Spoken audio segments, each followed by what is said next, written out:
শ্রী শ্রী ঠাকুর রামকৃষ্ণকে নিয়ে লেখা কবিতা দুয়ারে শ্রীরামকৃষ্ণ, লিখেছেন বিষ্ণুপদ চক্রবর্তী।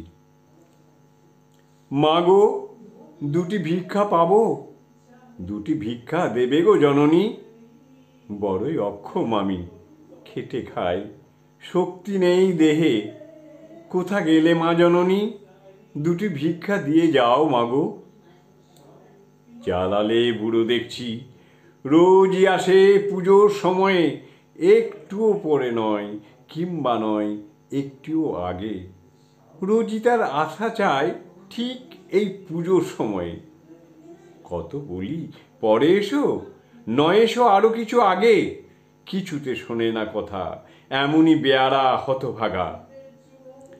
লোল চর্মবিদ্ধ এক, গালে তার খোঁচা খোঁচা দাড়ি, দু চোখ কোটর আগত, হাতে তার ভিক্ষার ঝুলি।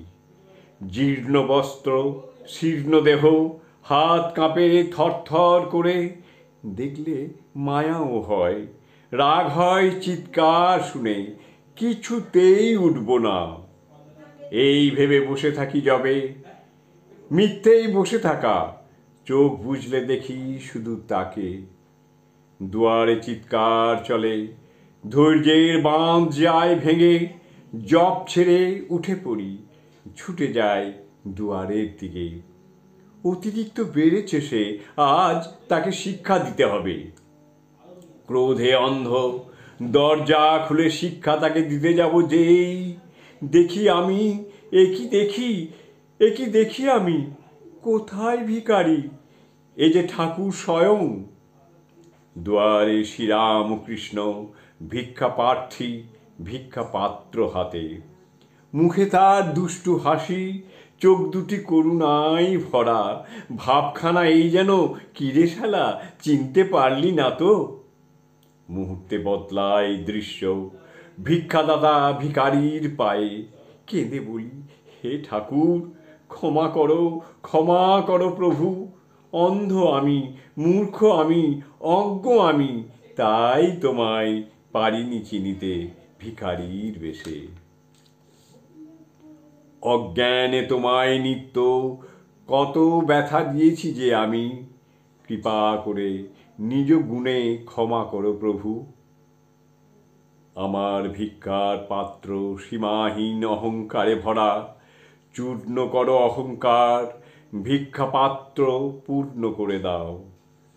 কোথায় শ্রীরামকৃষ্ণ, এ তো সেই বেহায়া ভিখারি। লজ্জায় সম্ভ্রমে ভয়ে এক লাফে সরে গিয়ে দূরে, থর থর কাঁপে বৃদ্ধ, বলে বাবা এ কি করলে তুমি। হেসে বলি, নারায়ণ আছো প্রতি জীবে, সে কথা বিস্মৃত হয়ে নিত্য বসি জপে। তাই তুমি কৃপা করে জপের সময়ে যত্র জীব তত্র শিব নিত্য গেছো বলে। এ তো মূর্তি, তবু মূর্তি গড়ে গেছি ভ্রমে, আর আমি ভুলব না তোমার মায়াতে। আবার বদলায় দৃশ্য, চেয়ে দেখি কোথায় ভিখারি, দুয়ারে শ্রীরামকৃষ্ণ, ভিক্ষা নয় কৃপা পাত্র হাতে। জয় ঠাকুর, জয় ঠাকুর।